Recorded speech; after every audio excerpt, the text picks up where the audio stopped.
Bonjour à tous, nous sommes le lundi 13 octobre 2025. Alors, je vous ai posté durant la nuit, lors de mon petit réveil ordinaire de environ... Enfin, c'est souvent entre minuit et 3 heures du matin. 3 heures du matin, l'heure du diable, où j'ai mes comprimés qui font plus effet et où la douleur me réveille. Bref. Donc, du coup, je m'étais aperçue que... euh, mon podcast sur les amitiés sulfureuses de Monsieur Lecor nu n'était pas passé. Bref, en plus, ça avait complètement déchargé mon vieux téléphone. Donc, je vous dis pas. Donc, je me suis occupée en attendant que mes cachets pris à 3 heures du mat fassent de l'effet. Pour recouper. Alors, désolé, je suis nulle en montage, donc parfois, il peut manquer des petits bouts sur les deux vidéos, mais c'était intéressant parce que ça vous explique. J'ai surtout centré sur l'affaire de la place de la Contrescarpe, dont on parle vraiment plus beaucoup avec Marwan dit Alexandre Benalla. Mais il faut savoir que Sébastoche le corps nu était son référent, entre autres, dans cette affaire, et ils sont amis depuis 2010, lors de leur stage en formation comme gendarme réserviste, donc c'est-à-dire peanuts, quoi. Ce sont des grades honorifiques, ils n'ont pas autorité à être armés, etc. Donc j'espère que vous les regarderez. C'est donc divisé en deux parties, 2 fois 10 minutes en gros. Enfin, vous ferez comme vous voulez. C'est pas bien grave. Et puis, ça raconte aussi les vacances corse. Ça, celle-là, elle est bonne. De Darmanin, alors ministre de l'Intérieur, avec Sébastien Lecornu, dans une villa qu'ils avaient louée tous les deux à un mafieux ancien repris de justice, condamné à 8 ans de prison pour trafic de drogue internationale, qui était d'ailleurs l'ancien président de la chambre de commerce d'Ajaccio, monsieur Casanova. Voilà, bon, j'arrête là-dessus, vous regarderez si vous avez envie, vous me laisserez des commentaires si vous avez envie, mais j'ai l'impression que ça vous intéresse pas des masses.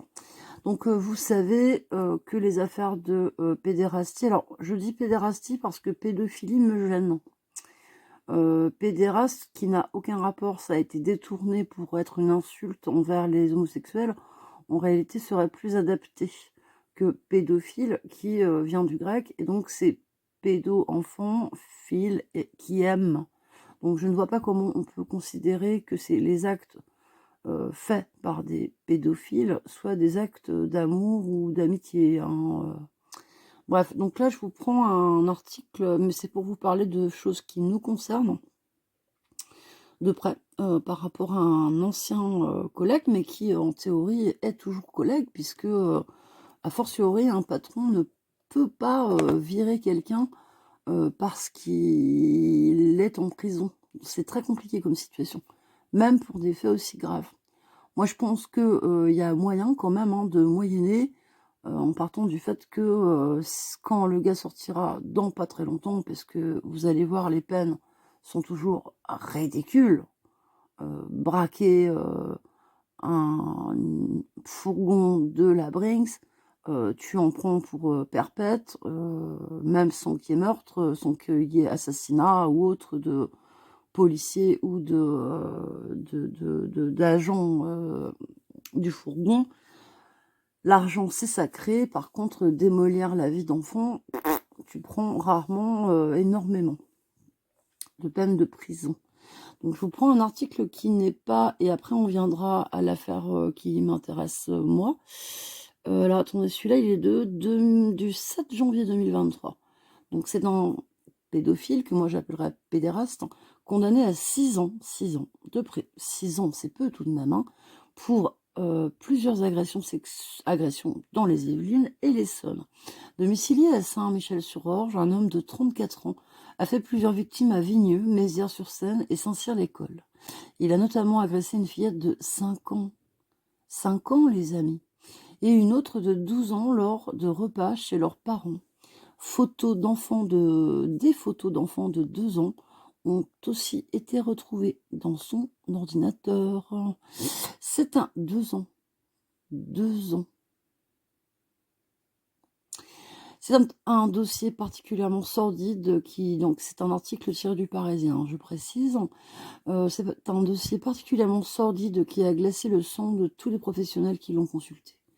Les propos de la procureure de la République de Versailles évoquent des centaines d'images insoutenables, des clichés à caractère pédopornographique retrouvés sur l'ordinateur d'un pédophile, pédéraste, mettant en scène des mineurs dans des positions violentes. Le tribunal judiciaire de Versailles l'a condamné ce vendredi soir à 6 ans.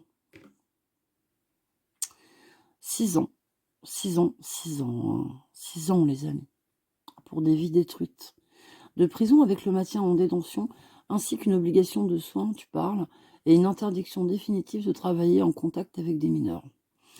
Il est reconnu coupable d'avoir agressé sexuellement 3 enfants, dans les Yvelines notamment, d'en avoir corrompu d'autres en leur demandant des faveurs sexuelles par webcam interposée.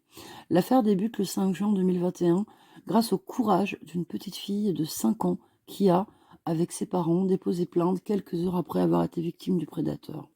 Ce jour-là, le trentenaire domicilié à Saint-Michel-sur-Orge, dans l'Essonne, déjeune avec sa femme chez les parents d'une collègue de celle-ci. À Mézières-sur-Seine, dans les Yvelines, un autre couple est présent avec leur fillette. Après le repas, l'agresseur joue longuement dans le jardin à, entre guillemets, chasser les chats avec elle, selon ses propos. Il en profite pour embrasser la petite sur les fesses et sur son sexe. Un peu plus tard, il se retrouve seul. Ah, il y a une faute, hein, avec elle dans le salon. Mais moi aussi, hein, j'en fais avec le correcteur. Et puis, par inattention. Dans le salon, la couche, lui relève sa robe, la prend en photo, se frotte et se masturbe sur elle. Son ADN est retrouvé dans la culotte de la victime. Au cours de l'instruction, la justice a longuement débattu sur la qualification en tentative de viol, mais celle-ci n'a finalement pas été retenue. J'étais attirée par la jeune fille. J'ai eu une pulsion et avant de passer à l'acte, je me suis dit stop, explique-t-il. Et le juge de lui rappeler, vous parlez d'une jeune fille alors qu'il s'agit d'une enfant de 5 ans. Dans le box, sous escorte policière, veste de costume sur les épaules, le mis en cause n'emmène pas large. Il acquiesce à tous les propos tenus par les magistrats. Baisse la tête, parle très doucement, l'air piteux. Il n'y a aucun signe de culpabilité. Je veux m'excuser. Je sais que ce que j'ai fait est extrêmement mal et je n'aurais pas dû le faire. Finit-il par lâcher lorsque le juge souligne son manque d'empathie. Dès son placement en garde à vue, à l'issue de cette agression sexuelle, le prédateur reconnaît d'autres faits, donne le nom d'autres victimes. Une jeune fille de 12 ans, toujours lors d'un repas entre amis, est agressée dans sa chambre le 16 mai 2021 à Vigneux-sur-Seine, dans l'Essonne. Il lui touche la cuisse, les côtes et l'embrasse avant que l'enfant ne se réfugie auprès de sa mère. Il noue une relation sur Internet avec une petite fille de 12 ans. Sur Internet, il fait aussi de nombreuses victimes en nouant des relations entre guillemets d'emprise avec des jeunes filles âgées de 9 à 17 ans sur Skype. Surveillez vos enfants. Collez des contrôles parentaux. Nous, c'est franchement, je vous promets, après, ils sont très intelligents, nos enfants, beaucoup plus que nous au niveau en matière ils arrivent à pirater tout ça. Mais surveillez, il y a quand même des historiques, il y a tout ça.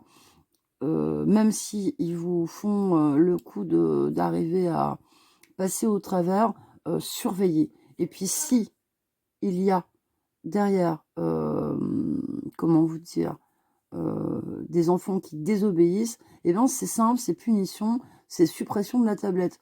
Nous, dès qu'on a désobéissance, et bien là, c'est récemment, elle a pris 1 mois, entre guillemets, c'est-à-dire 1 mois sans avoir possibilité de faire ces petits jeux, ces petites créations de dessins, de choses comme ça, qui sont des choses bien mignonnes, ou de regarder l'application YouTube Kids avec contrôle parental, c'est-à-dire il y a pas de possibilité, d'échange, il y a pas de communication, puisqu'en général, ce sont des chaînes où, les commentaires sont désactivés. Donc on peut pas, avoir de communication. Voilà, et ce sont des contenus normalement, ultra contrôlés. Moi, je sais ce qu'elle regarde puisque je suis, à côté d'elle en général quand elle a sa tablette et voilà, donc alors ça ne m'intéresse pas du tout, mais j'ai un œil quand même sur ce qu'elle regarde et ce qu'elle écoute. Bon après, hein, on n'est pas non plus, à l'abri, de voilà, de fraude. La nuit, il est hors de question, qu'elle monte dans sa chambre avec, enfin, il y a tout un tas de solutions tout de même, hein.